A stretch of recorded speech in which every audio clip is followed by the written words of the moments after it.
नमस्कार साथियों, स्वागत है आप लोगों का अजय सर जी यूट्यूब चैनल पर।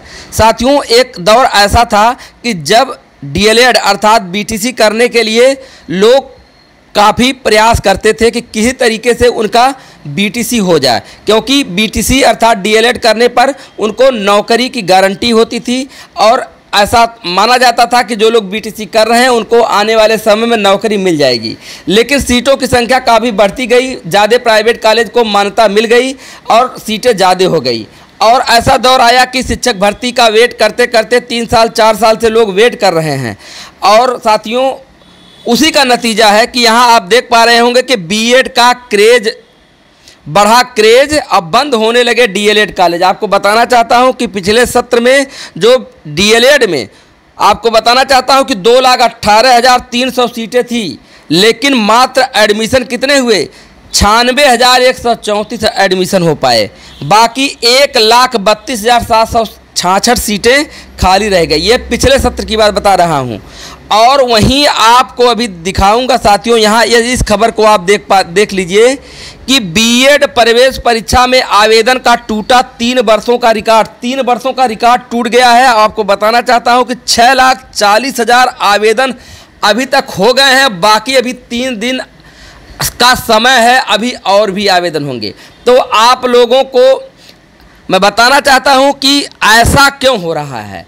डीएलएड के लिए सिर्फ प्राथमिक शिक्षक भर्ती और जूनियर शिक्षक भर्ती में मौका मिलता है। जूनियर शिक्षक भर्ती केवल एक बार आई थी, वो भी गणित विज्ञान विषय की। उसके बाद वह 29,334 पदों पे आई थी। बाकी तब से भर्ती कभी जूनियर में डायरेक्ट भर्ती हुई नहीं है। प्राइमरी से ही प्रमोशन करके लोग जूनियर में पहुंचते हैं। और वहीं बीएड करने के लिए बीएड करने वाले अभ्यर्थियों को प्राइमरी में भी मौका मिलता था, जूनियर में भी मौका मिलता था, टीजीटी में भी मौका मिलता था, उनको खंड शिक्षा अधिकारी में भी मौका मिलता था, उनको एलटी ग्रेड में भी मौका मिलता था। तो तमाम प्रकार की भर्तियों में बीएड को मौका मिलता है, लेकिन डीएलएड के लिए सिर्फ प्राइमरी का ही एक ऑप्शन है। जूनियर में भर्ती आती नहीं है, अब प्राइमरी में केवल एक ऑप्शन रह गया था। तो ऐसे में डीएलएड करने वाले अभ्यर्थियों की संख्या काफ़ी कम हो गई और बीएड का क्रेज बढ़ गया।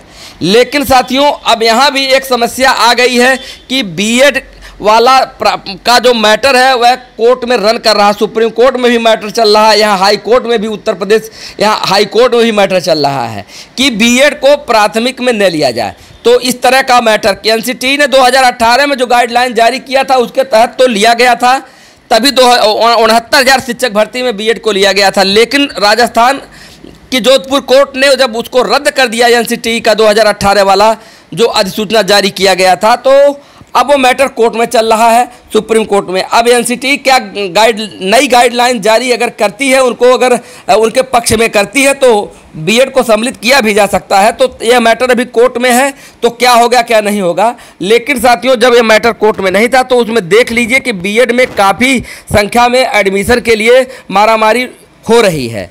लेकिन इसीलिए कोई सटीक बता नहीं पाता है कि बीएड सही रहेगा कि डीएलएड सही रहेगा। केवल प्राइमरी शिक्षक बनने के लिए अगर केवल एक ध्येय है कि केवल प्राइमरी में नौकरी करना और कहीं नहीं, तो प्राइमरी के लिए तो डीएलएड सही रहेगा।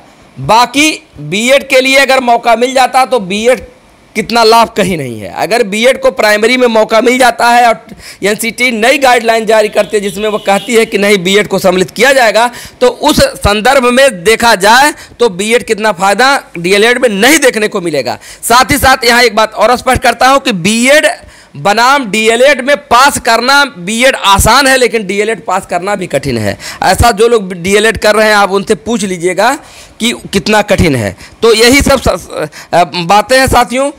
प्राथमिक शिक्षक भर्ती जितना दिन लेट हो रही है उतने ही डीएलएड का क्रेज घटता चला जा रहा है। तो आने वाला दौर किसको लाभ पहुंचाएगा ये तो आने वाला वक्त ही बताएगा। बाकी प्राथमिक शिक्षक भर्ती के लिए प्रयास डीएलएड और बीएड के प्रशिक्षु कर रहे हैं और सबकी यही चाह है कि इसी सत्र 2022 में एक शिक्षक भर्ती देखने को मिल जाए। धन्यवाद।